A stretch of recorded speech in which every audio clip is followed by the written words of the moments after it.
Hola profesora, en el día de hoy estaremos socializando la actividad número 1 de biología orgásmica que tiene como título el concepto de lo vivo y cómo los científicos llegaron a él. Cursamos mi compañera Luz Stephanie y mi persona, estaremos realizando esta socialización. Estamos en el primer semestre de la licenciatura en Ciencias Naturales y Educación Ambiental. Lo primero que voy a socializar es el concepto de bio en la ciencia. Esta palabra proviene del griego que significa vida. También esta palabra la asociamos con todos aquellos organismos vivos y todo lo que lo compone. Las categorías de la vida. Para hablar de estas categorías de la vida, previamente a ellas se hizo pues una selección de los organismos en el cual Carlos Linneo pues es considerado uno de los precursores de ella. eh, y realizó muchos estudios, tuvo en cuenta la parte morfológica de los organismos y pues creó varias categorías como especie, clase, orden.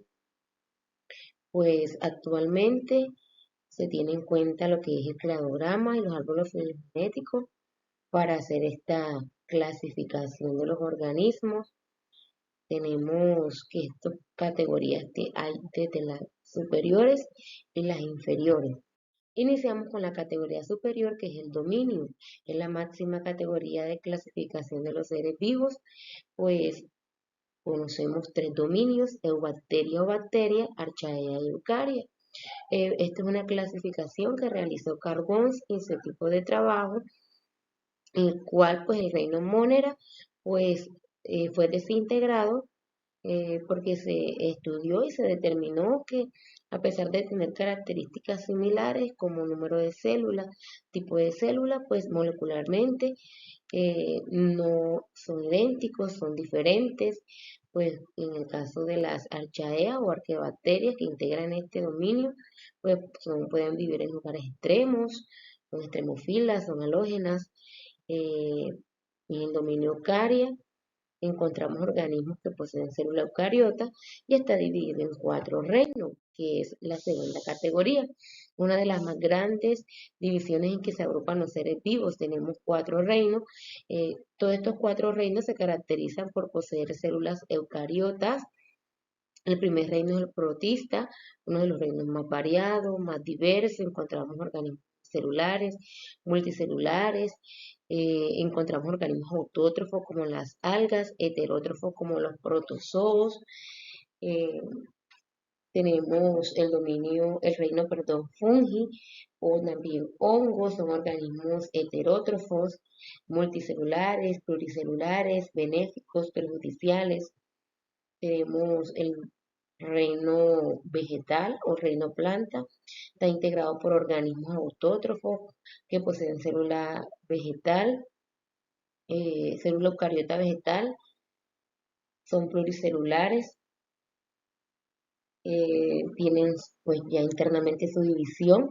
Tenemos al reino animal, son organismos con células eucariotas animal, eh, heterótrofo, y se clasifican en 2 grandes grupos: vertebrados e invertebrados.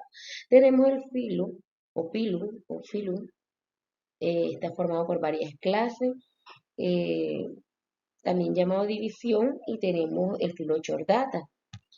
Tenemos la clase que agrupa órdenes que comparten ancestros en común, como la mamaya.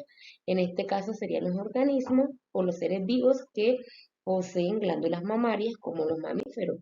Tenemos el orden que agrupa organismos de varias familias que comparten ciertas características, como es el caso de el orden carnívoro, que integra a los seres vivos, leones, tigres, que tienen este tipo de nutrición.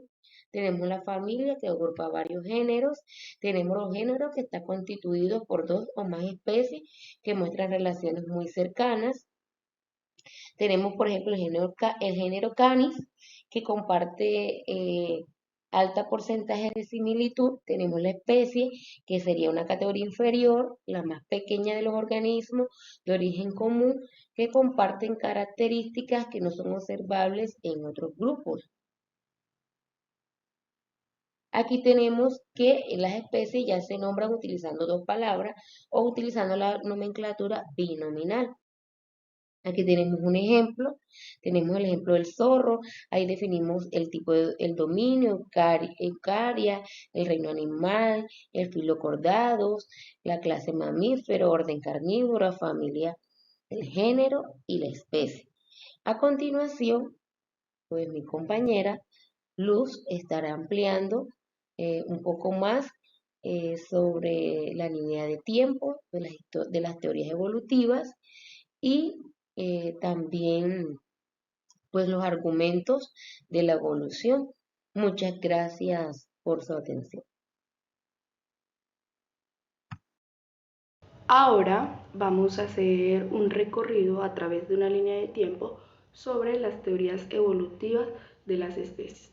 Iniciamos con Aristóteles, 384-322 a.C. Aristóteles era un discípulo de Platón. Él, en su obra Historia Animal, describe la escala de Nature. Pues ahí dice que es un sistema clasificatorio basado en el estudio de unas 500 especies.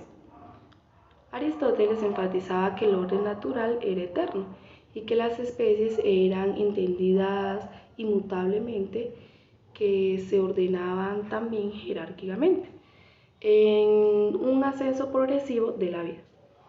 También que el pináculo estaba coronado por el hombre, cuyo lugar en la escala era originado por una fuerza vital, y que también afirmaba que los ciclos no se producían cambios fundamentales en el orden universal y que las variaciones naturales entre los individuos se reflejaban en las imperfecciones de la idea de Platónico.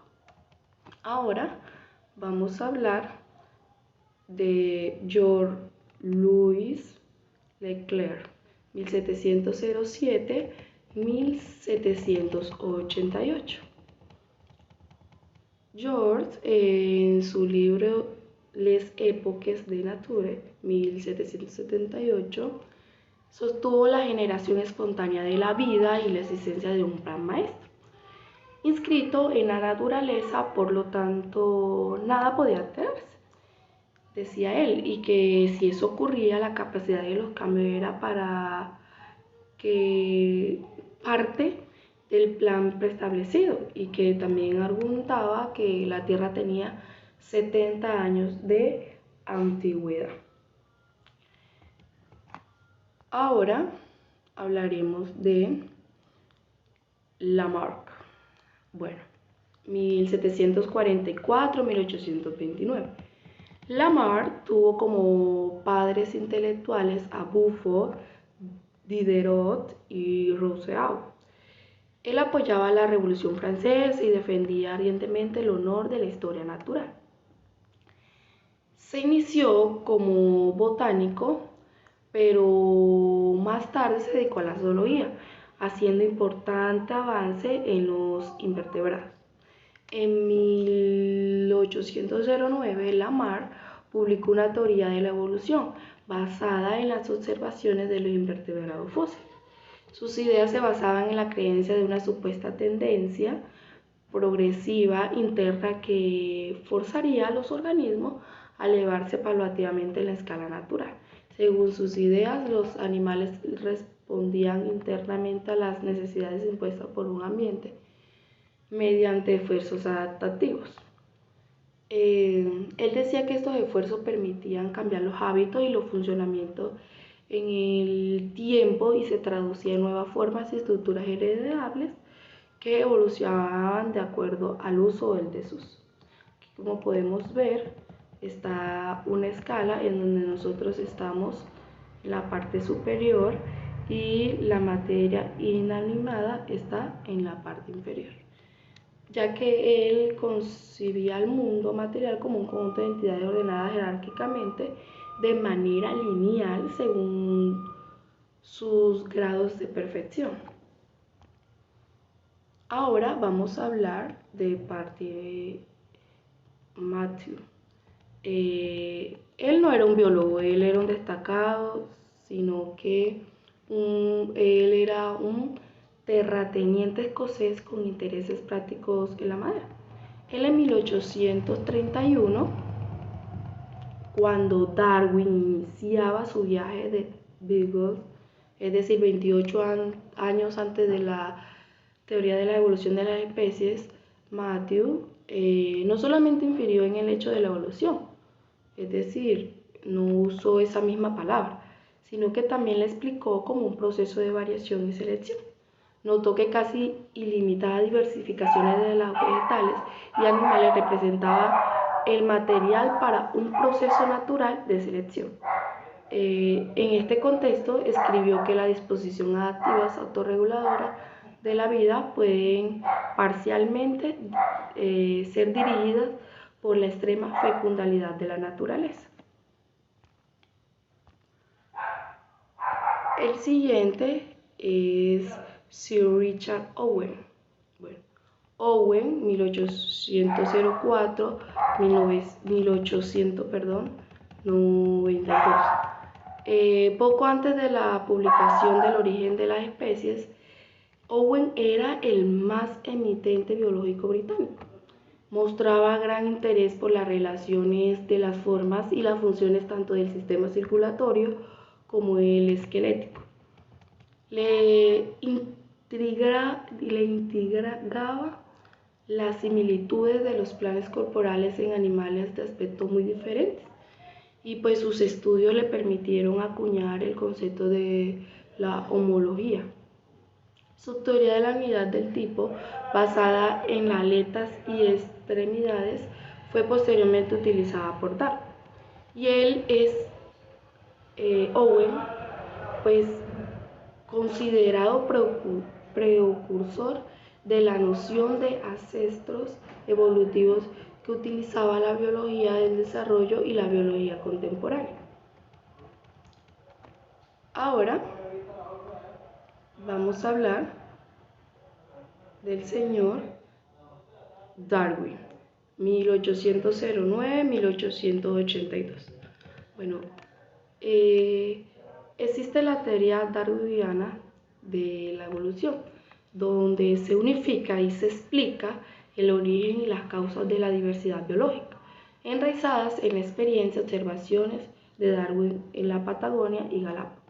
Durante su viaje en el Beagle, Darwin comenzó a recolectar la evidencia para sus libros, pues más importante, que fue el origen de las especies. La tesis más popular y mantenida en su obra es que el hombre desciende del mono, pues en verdad lo que ahí él afirma es que el hombre y el mono tuvieron ancestros comunes ya en el pasado, y por eso se habla de la centría con modificación. Darwin tradicionalmente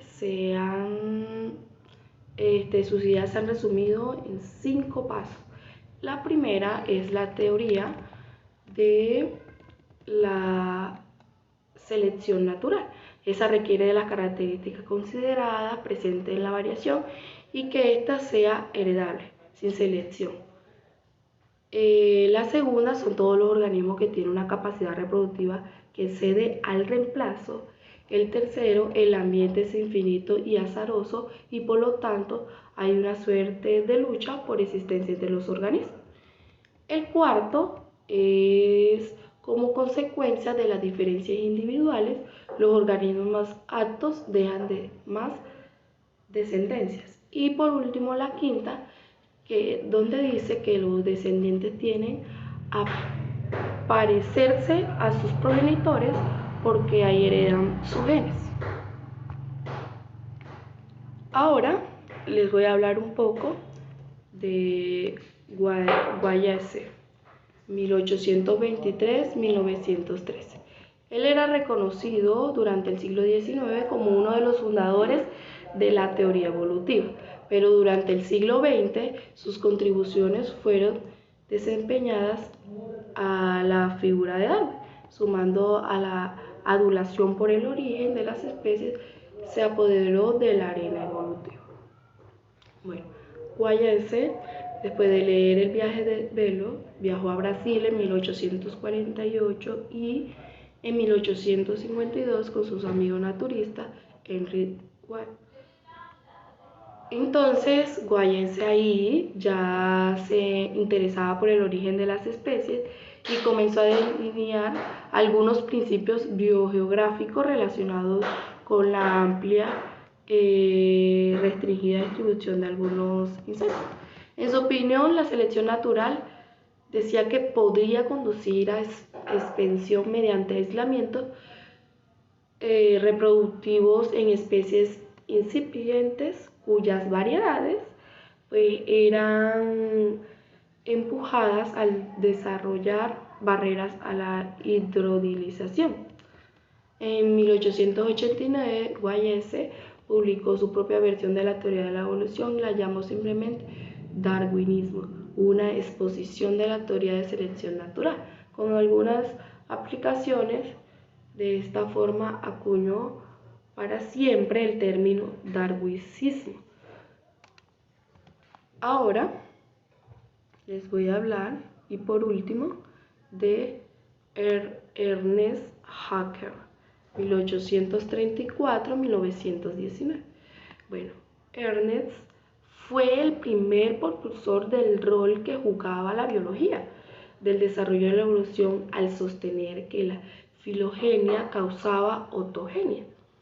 Él insistió que las ideas de Darwin incluían un desarrollo progresivo de las especies y mantenía que esa dinámica de progreso era propio de la evolución. También propuso un paralelismo causal entre el desarrollo biológico y las filogenias. En este plano, la similitud la varia entre los estereotipos y los equinodermos, lo cual llevó a proponer que los equinodermos radialos descenderían de ancestros bilaterados del tipo hemicordado. Su proporción sostenía que el origen sucesivo y progresivo de la nueva especie se fundaba en las mismas leyes y que encadenamiento de eventos originaba a las estructuras embrionarias que posteriormente conducían al adulto, así como los primeros estadios del desarrollo humano. Habría dado origen a los estadios posteriores a las especies iniciales y habría evolucionado a aquellas tardías. Ahora vamos a hablar sobre los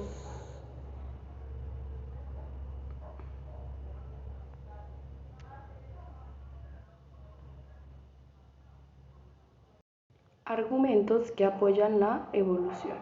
El primer argumento es la hipótesis de Nofila, el segundo el análisis de rasgos vestigiales, el tercero la observación y análisis de embriones, el cuarto es las transformaciones morfológicas parentales, el quinto el paralelismo morfológico, el sexto los cambios heredables, el séptimo la teoría de la evolución molecular y el octavo las relaciones fisiogenéticas.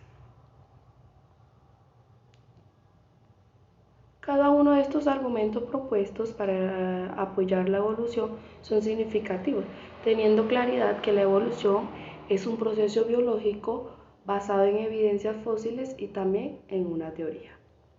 Muchas gracias.